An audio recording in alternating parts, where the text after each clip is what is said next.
YouTube চ্যানেলে প্রশ্ন করেছেন, স্বামীর ভাগিনা ভাতিজা অ্যাডাল্ট হলে তাদের সাথে কেমন চলাফেরা করা উচিত। খুব গুরুত্বপূর্ণ এবং সংযোগ একটা প্রশ্ন।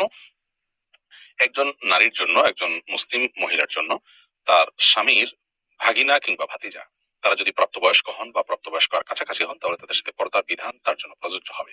ছোট বাচ্চা হলে তো ভিন্ন কথা, কিন্তু এছাড়া স্বামীর ভাগিনা, স্বামীর ভাতিজা, সেক্ষেত্রে এই বাচ্চাগুলো তার স্বামীর হয়তো নিকটাত্মীয়, খুব কাছের মানুষ, বাট স্ত্রীর যেহেতু কোনো রক্ত সম্পর্কে আত্মীয় নন এবং তারা যেহেতু তার জন্য গায়ের মাহারাম, অতএব অবশ্যই তাদের সাথে পর্দা করেন। অতএব একজন প্রাপ্তবয়স্ক যুবক, তার জন্য তার মামি কিংবা চাচি তাদের সাথে সাক্ষাৎ করা যায় নয়, বরং তাদের সাথে পর্দার বিধান পরিপূর্ণভাবে প্রযোজ্য হবে। এবং এই ব্যাপারে স্বামীর সহায়তা করা উচিত, স্বামীর পরিবারের লোকদের সহায়তা করা উচিত, এবং আমাদের মা বোনদেরও সচেতন সাবধান থাকা উচিত। আল্লাহ রাব্বুল আলামিন যাদের সাথে পর্দার বিধান রেখেছেন, যাদের সাথে পর্দার নির্দেশ করেছেন, তাদের